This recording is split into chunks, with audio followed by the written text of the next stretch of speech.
श्रीसङ्कटनाशं गणेशस्तोत्रम्। श्रीगणेशाय नमः। नारद उवाच प्रणम्य शिरसा देवं गौरीपुत्रं विनायकं भक्तावासं स्मरे नित्य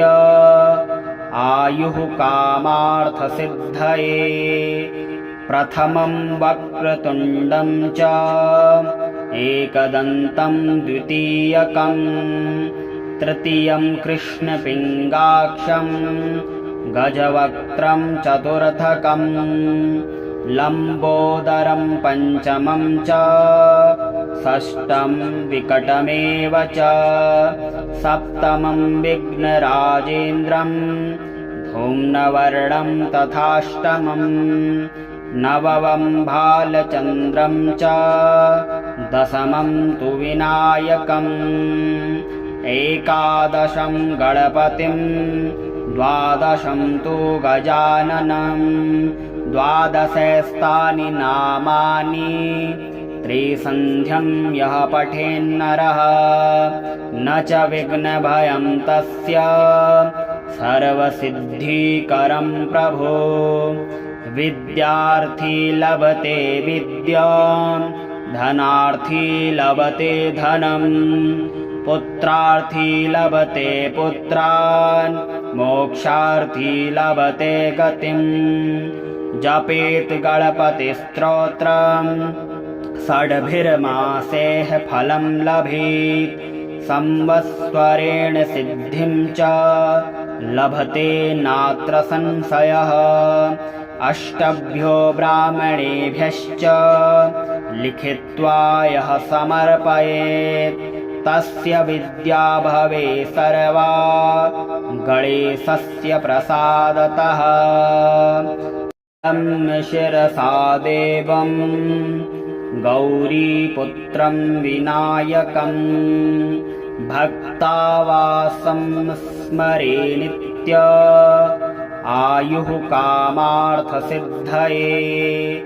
प्रथमं वक्रतुण्डं च एकदन्तं द्वितीयकं तृतीयं कृष्णपिङ्गाक्षं गजवक्त्रं चतुर्थकं लम्बोदरं पञ्चमं च षष्ठं विकटमेव च सप्तमं विघ्नराजेन्द्रं धूम्रवर्णं तथाष्टमं नवमं भालचन्द्रं च दशमं तु विनायकम् एकादशं गणपतिं द्वादशं तु गजाननं द्वादशस्तानि नामानि त्रिसन्ध्यं यः पठेन्नरः न च विघ्नभयं तस्य सर्वसिद्धिकरं प्रभो। विद्यार्थी लभते विद्यां धनार्थी लभते धनं पुत्रार्थी लभते पुत्रान् मोक्षार्थी लभते गतिं। जपेत् गणपतिस्तोत्रं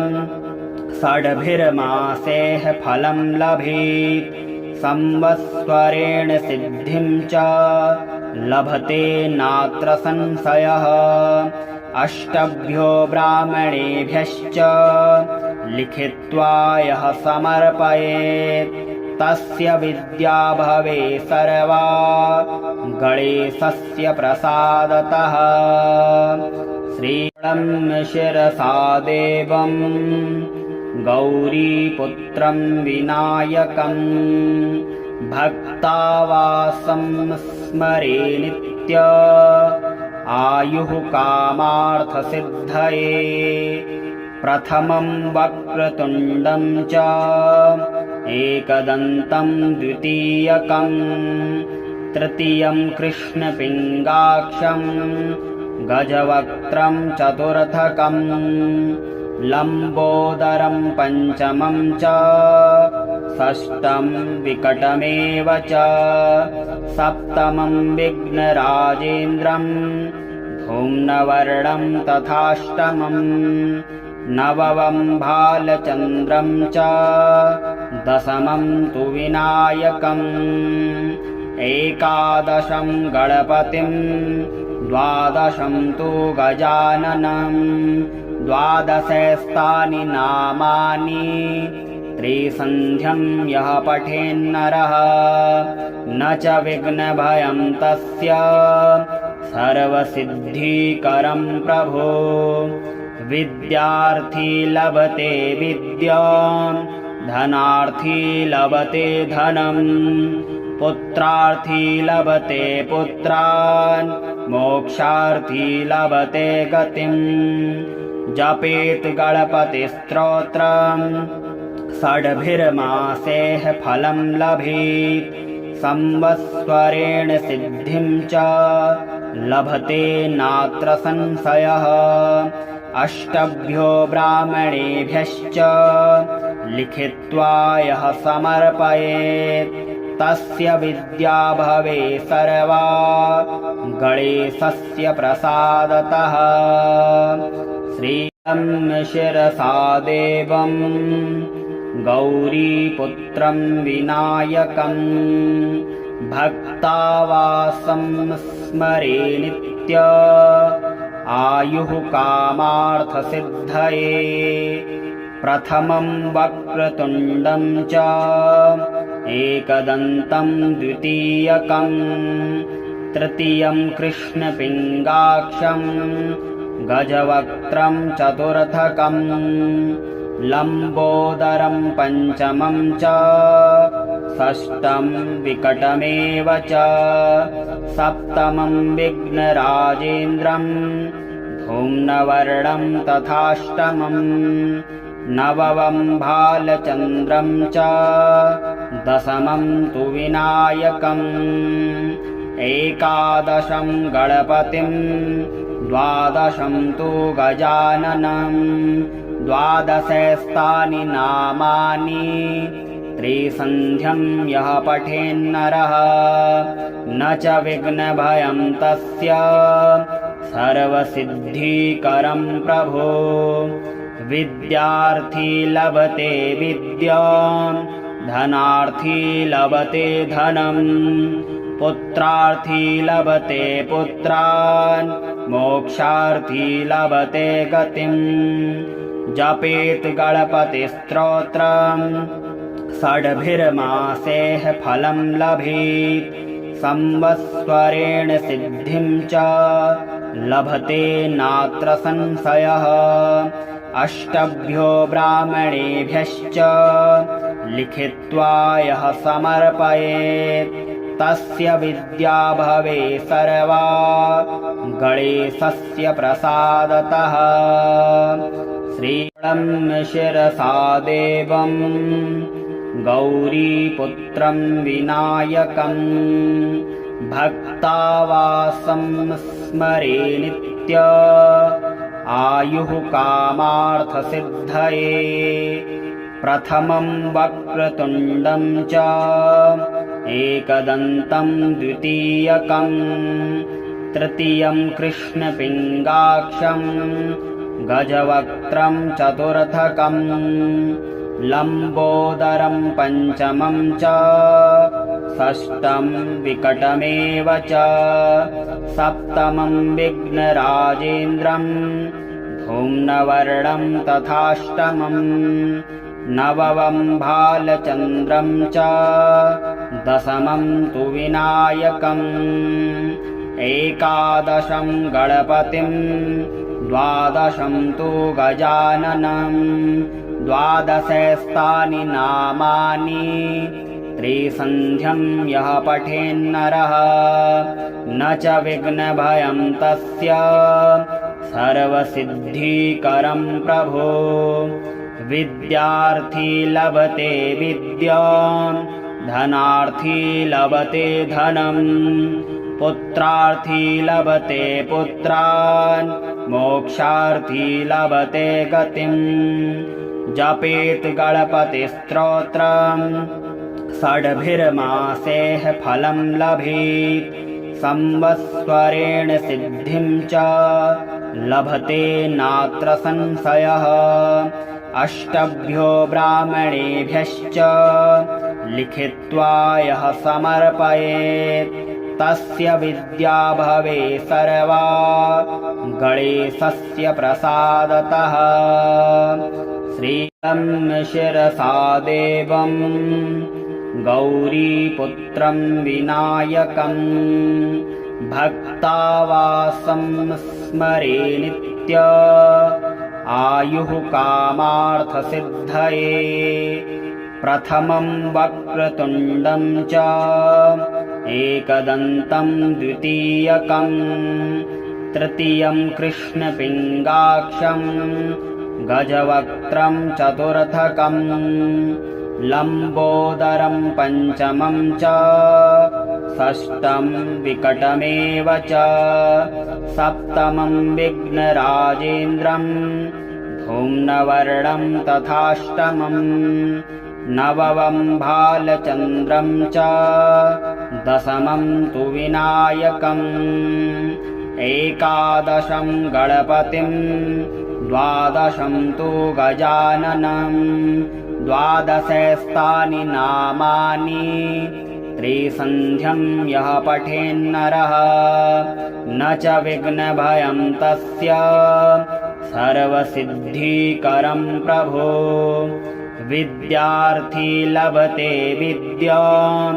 धनार्थी लभते धनं पुत्रार्थी लभते पुत्रान् मोक्षार्थी लभते गतिम् जपेत् गणपतिस्तोत्रं षड्भिर्मासेः फलं लभेत् संवत्सरेण सिद्धिं च लभते नात्र संशयः अष्टभ्यो ब्राह्मणेभ्यश्च लिखित्वा यः समर्पयेत् तस्य विद्या भवे सर्वा गणेशस्य प्रसादतः श्रीलं शिरसा देवं गौरीपुत्रं विनायकं भक्तावासं स्मरे नित्य आयुः कामार्थसिद्धये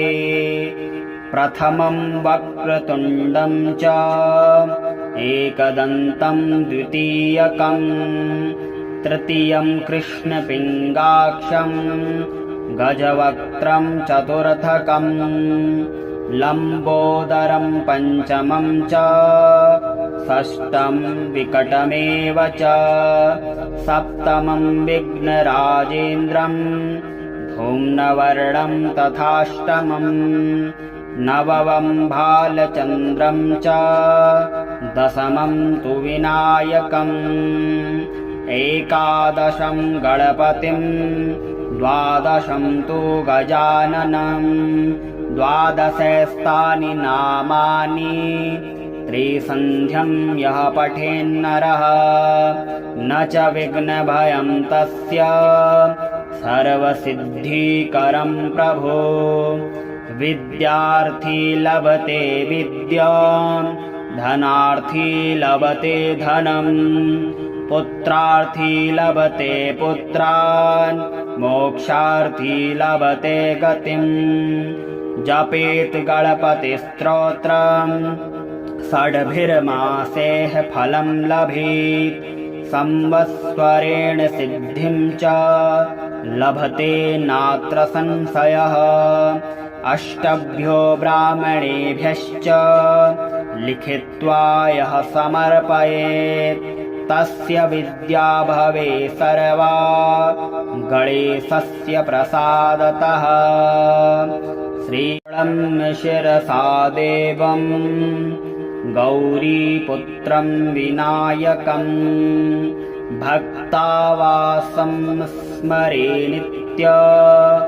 आयुः कामार्थसिद्धये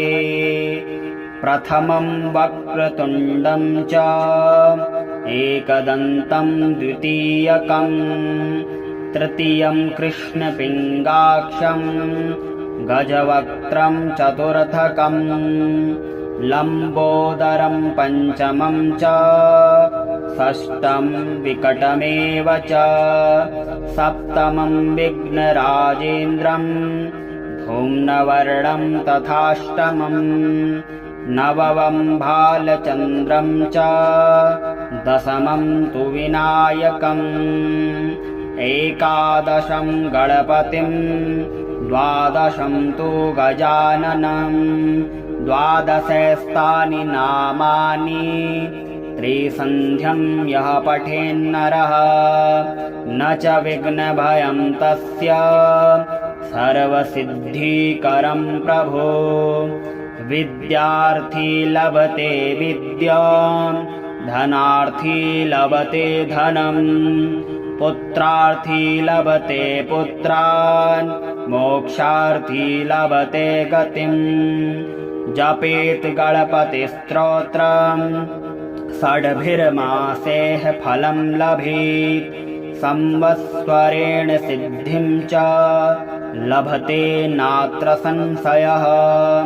अष्टभ्यो ब्राह्मणेभ्यश्च लिखित्वा यः समर्पयेत् तस्य विद्या भवे सर्वा गणेशस्य प्रसादतः श्रीलं शिरसा देवं गौरीपुत्रं विनायकं भक्तावासं स्मरे नित्य आयुः कामार्थसिद्धये प्रथमं वक्रतुण्डं च एकदन्तं द्वितीयकं तृतीयं कृष्णपिङ्गाक्षं गजवक्त्रं चतुर्थकं लम्बोदरं पञ्चमं च षष्ठं विकटमेव च सप्तमं विघ्नराजेन्द्रं धूम्रवर्णं तथाष्टमं नवमं भालचन्द्रं च दशमं तु विनायकम् एकादशं गणपतिं द्वादशं तु गजाननं द्वादशैस्तानि नामानि त्रिसन्ध्यं यः पठेन्नरः न च विघ्नभयं तस्य सर्वसिद्धिकरं प्रभो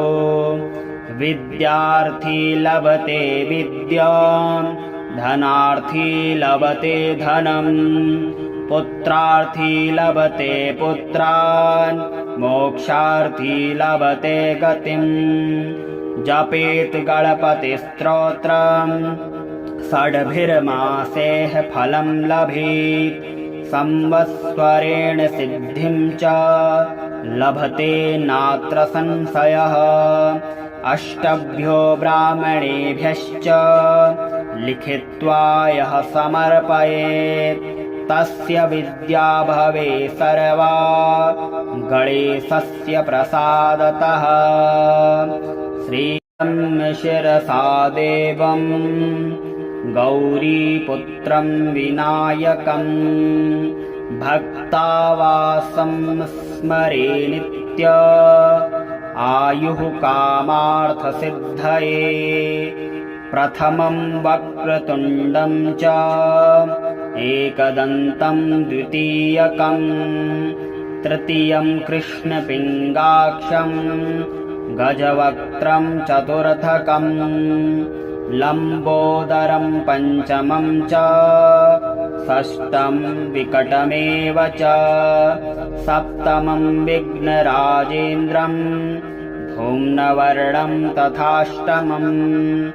नवमं भालचन्द्रं च दशमं तु विनायकम् एकादशं गणपतिं द्वादशं तु गजाननं द्वादशैस्तानि नामानि त्रिसन्ध्यं यः पठेन्नरः न च विघ्नभयं तस्य सर्वसिद्धिकरं प्रभो विद्यार्थी लभते विद्यां धनार्थी लभते धनं पुत्रार्थी लभते पुत्रान् मोक्षार्थी लभते गतिम्